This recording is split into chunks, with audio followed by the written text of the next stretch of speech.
Seeing what is actually happening. Buddhist wisdom on being present. You've heard it 1,000 times. Be present. Live in the moment. Stay right here, right now. It sounds like the simplest thing in the world. You don't need to go anywhere. You don't need to achieve anything. Just be here. Just be aware of what's happening right now. So you try. You sit down, close your eyes, focus on your breath. You tell yourself, I'm going to be here, fully here. And for a moment, maybe two, it works. Then a thought appears. Then another. Then a voice in your head starts commenting, planning, remembering, judging. You try to push it away. It comes back. You try to focus harder. The noise gets louder. You try to hold on to the stillness, but there is no stillness to hold on to. The mind keeps spinning. The voices keep coming. And at some point you start wondering, why is this so hard? Why is the simplest thing a human being can do, just being here, just existing in this moment, also the hardest? Entire traditions have been built around this one instruction: be present. And yet, after thousands of years, it remains the thing that almost no one can actually do. Maybe that's because be present is only half an instruction. It tells you where to stand. It doesn't tell you what to do once you're there. And that gap between arriving at this moment and actually seeing what's inside it is where almost everyone gets stuck. So what does it really mean to be present right now, in this exact moment? Why does the mind refuse to hold still long enough to look? And if you learn to truly see what's happening inside it, what changes? There's something strange about the way we talk about presence. When someone says, be in the present moment, most of us understand it as a place we need to get to, as if the present is a room and we're standing outside the door trying to step in. We think we need to arrive somewhere. We think the problem is that we keep leaving. But you already exist right now. You are already in this moment. Your body is here. Your breath is happening. You're not lacking the present. So why does it feel like you're not in it?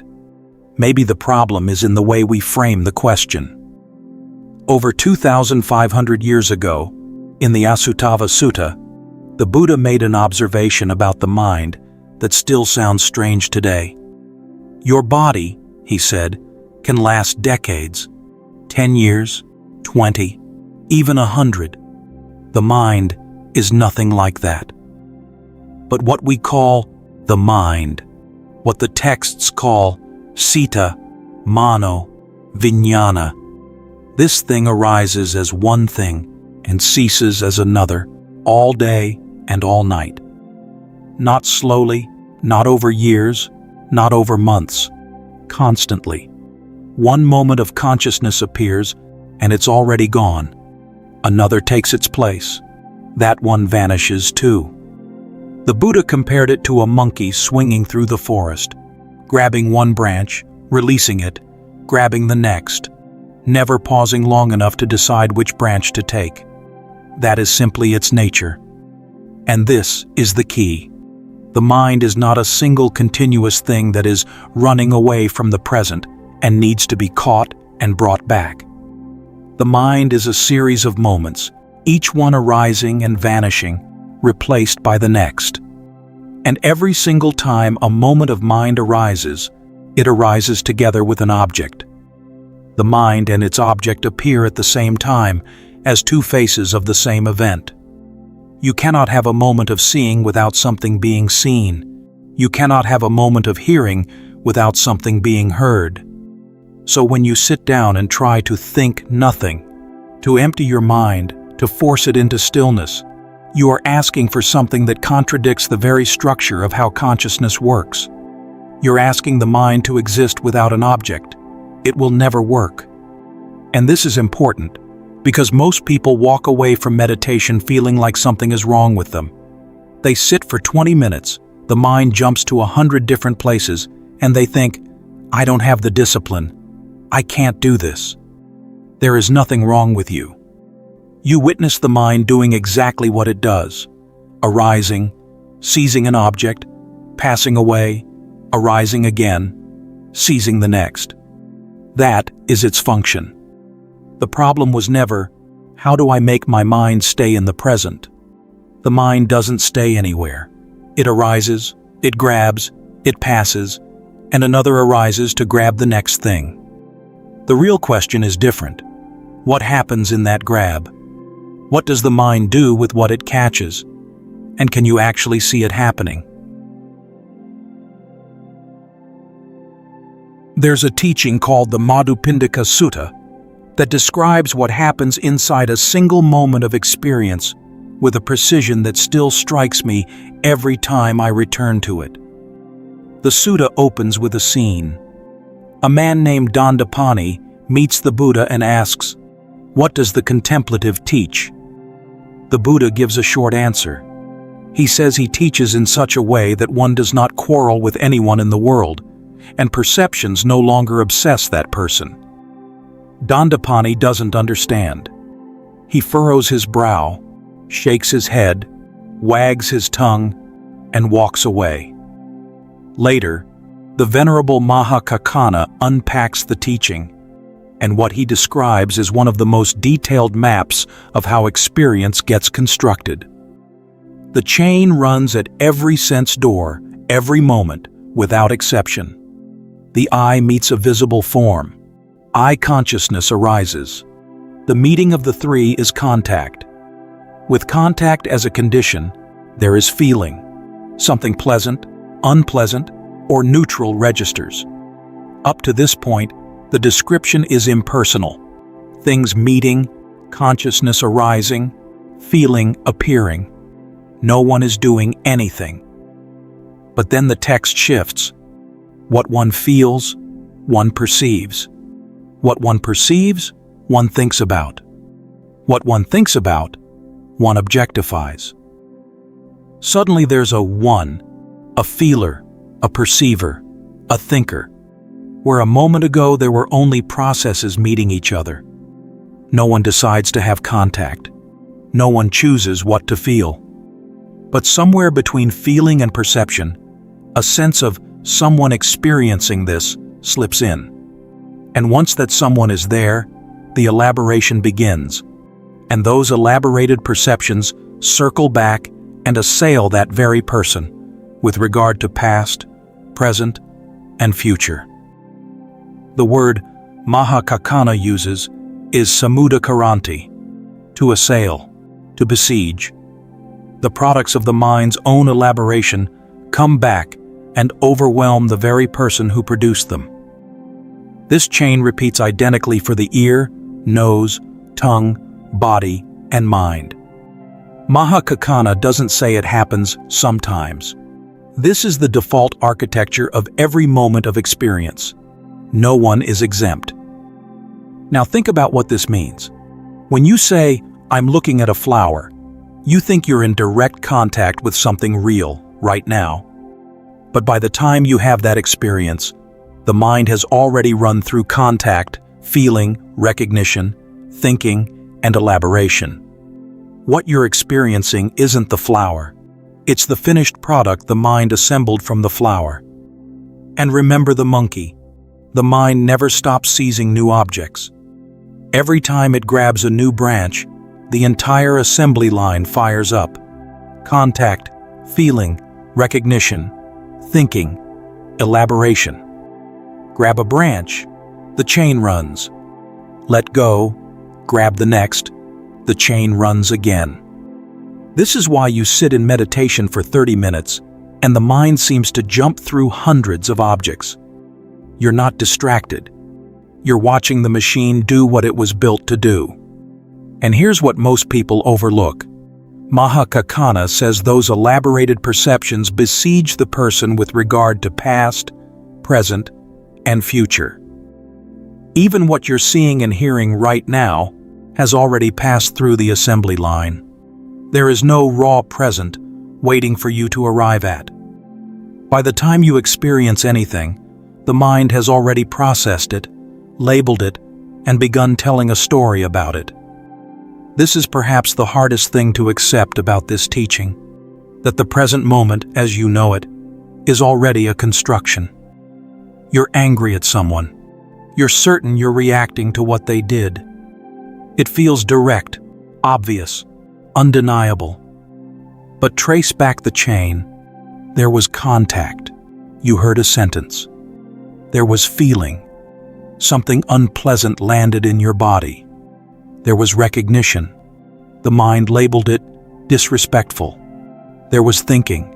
They don't take me seriously. Then the mind elaborated an entire story about their intentions, their past behavior, what will happen next. By the time you're lying awake, rehearsing counter-arguments, you're no longer reacting to what that person said. You're reacting to a movie the mind produced. And that movie has circled back and besieged you. You're trapped inside a construction of your own mind, believing it's the world. If the mind is always constructing experience, if even the present moment has already been assembled by the time you experience it, then what does being present actually mean? In the Bhattacharya Sutta, the Buddha says, "The past is not to be chased after. The future is not to be wished for. The past is done with. The future has not yet come. Whatever quality is present, you clearly see right here, right here." The Pali phrase is "Tata tata vipassati." Right here, one sees clearly. But then the Buddha does something unexpected. In the same sutta, he defines what it looks like to get the present wrong. He describes someone who is fully attentive to the present, looking at the body, at feelings, at perceptions, at mental formations, at consciousness, and is taken in by them. That person is entirely in the present moment. Their attention is right here, and yet they are practicing incorrectly, because they are grasping at what's present, wanting the pleasant feeling to stay, wanting this moment not to change. They arrived at the right place on the timeline and related to it in the wrong way. Many people who practice being present without understanding this end up doing exactly that. They trade worrying about the future for clinging to the present. The location changed. The grasping didn't. And there's another way people get this wrong. If grasping at the present is a mistake, then maybe presence means the opposite. Just accepting everything with a kind of cold clarity. Just observing, noting, not reacting. Standing back from your experience and watching it like a scientist watches an experiment. Many people practice this way. They sit, they observe, they tell themselves, "I'm just aware of what's happening," and the whole thing feels distant, controlled, almost mechanical. But cold observation is still standing outside of the experience, and standing outside is its own form of separation. You haven't arrived at presence. You've arrived at a position from which you watch your life as if it belongs to someone else. So neither grasping nor cold detachment. What is presence then? Here is the clearest answer the Buddhist teachings offer. Presence is seeing each phenomenon arising right where it arises, and seeing it change as it happens. The word the Buddha uses is vipassati, to see clearly, to see through. You see the pleasant feeling arising, shifting, fading, already giving way to whatever comes next. You are not grasping at it, and you are not standing outside watching it from a distance. You are right there, inside the process, seeing it unfold. Presence is not a place you arrive at. It is the act of seeing what is already happening, exactly as it is, rather than as the mind has packaged it. You're listening to music. There's a pleasant feeling. If you're grasping, you settle into that pleasantness and want it to continue. If you're coldly observing, you note pleasant feeling and keep a clinical distance. But if you see clearly, tata, you notice the pleasantness isn't a solid block. It rises in intensity, fades, rises again slightly differently. It isn't a state you're sitting inside of. It's a process, never the same from one moment to the next. And when you see that, you don't need to hold on to it. You don't need to fear losing it, because you can see directly that it was never something that could be held. This is not resignation. This is clarity. You are finally seeing what was always there: impermanence, movement, change. And for the first time, you are not fighting it. That is presence. Seeing clearly, right where things arise, right as they change. Knowing what presence means is one thing. Practicing it is another. And the Buddhist tradition doesn't leave you without instruction. In the chain from the Madhupindika Sutta, there's a specific point that matters more than any other. It's at feeling, Vedana.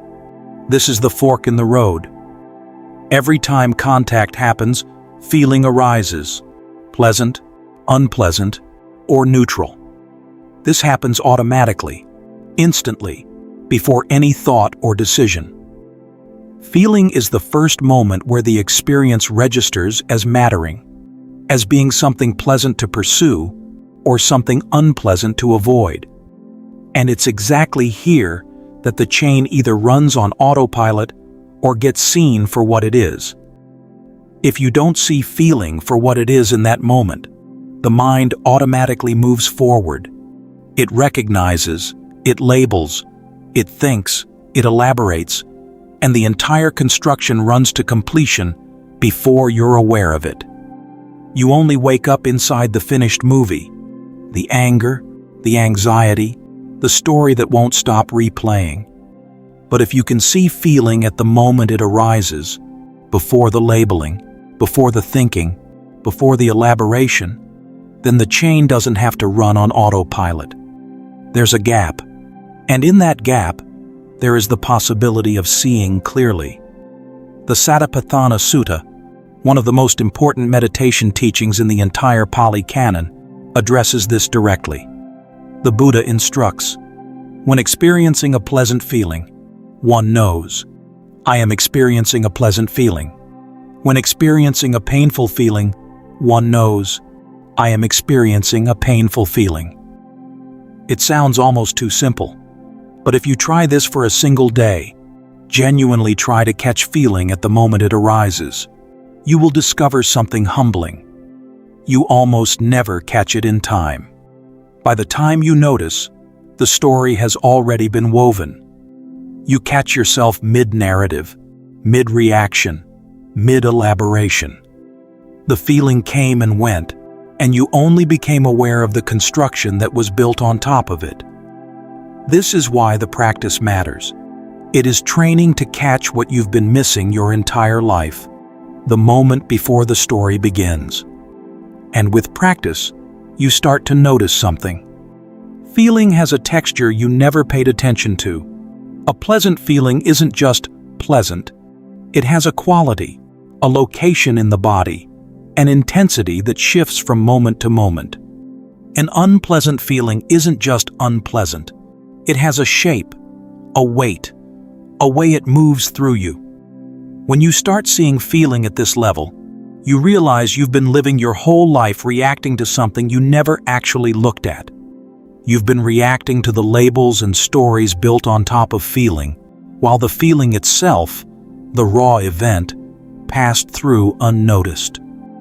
And there's something crucial in how the Buddha phrases this instruction. He doesn't say, observe feeling. He says, one contemplates feeling in feeling. Vedanasu Vedananupasi. The phrase in feeling is important. It means you don't stand outside and watch your emotions from a distance. You observe feeling from within the process of feeling itself, as it's happening. Right inside the experience, awareness arises alongside it. You are feeling and seeing at the same time, in the same place. This is not detachment. This is intimacy, the closest you've ever been to your own experience, because for the first time, you're actually seeing it instead of being carried away by it.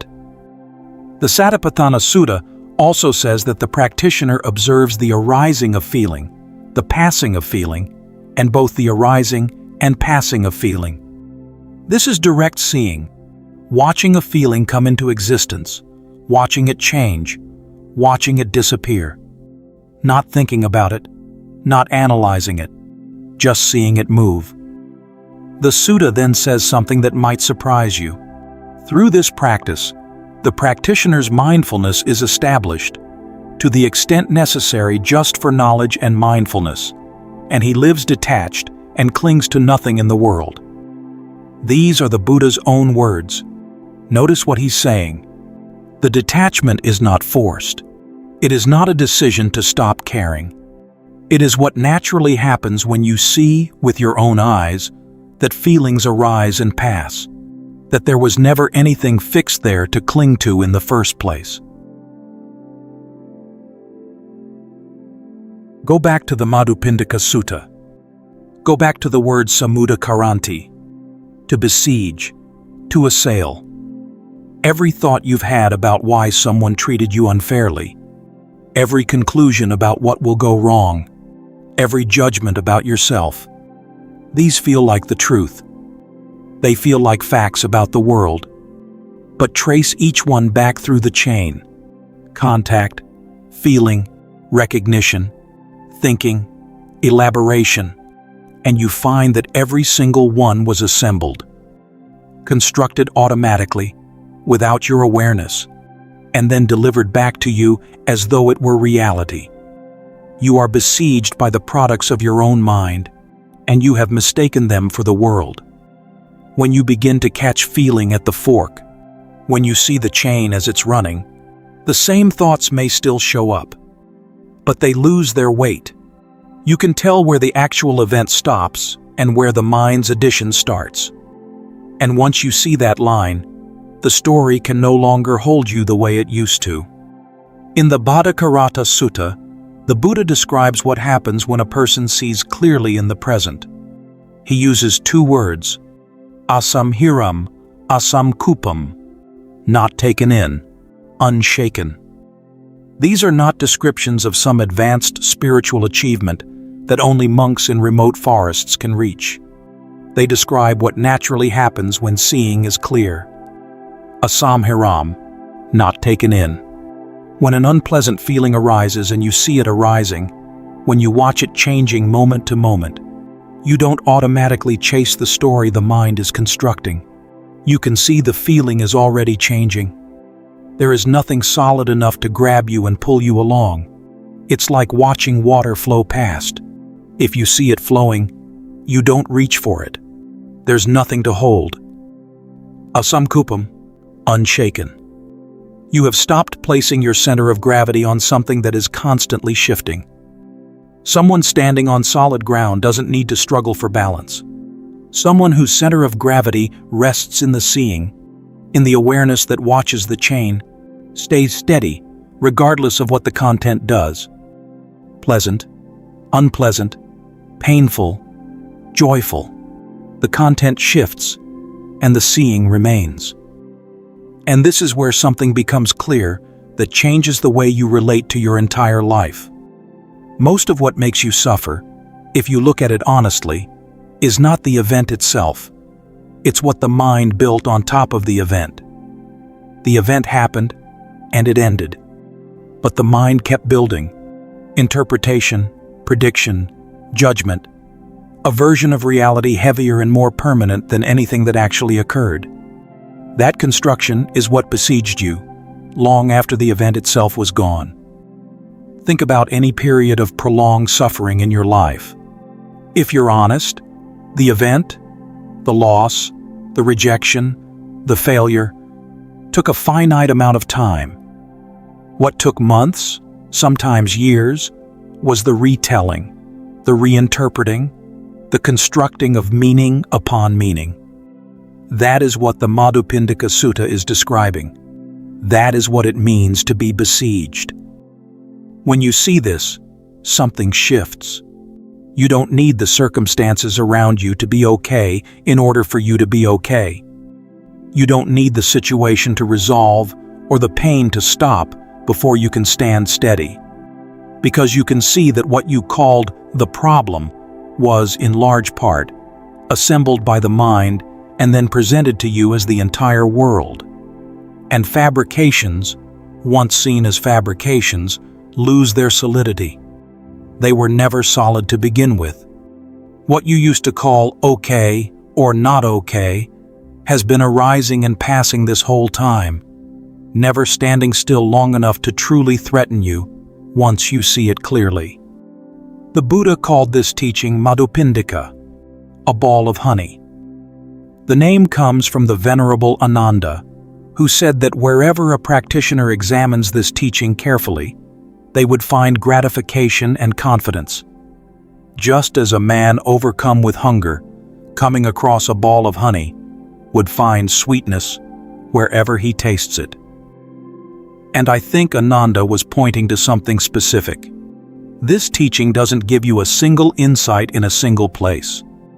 Wherever you turn your attention, to the way you see, hear, think, react, remember, anticipate, you find the same chain running. And wherever you find it, there is the same recognition. Oh, so this is what's been happening. I've been besieged this whole time and didn't know it. The mind was assembling, elaborating, constructing, and I took all of it for the world as it is. And now I see. There is nothing mystical about this. There is no secret, no hidden universe, no cosmic law waiting to reward you for paying attention. There is just a person, you, learning to see how your own mind works, seeing the chain as it runs, seeing feeling as feeling right where it arises, seeing the story begin and knowing it's a story, right here, right now, the only place it was ever happening. That's all it is.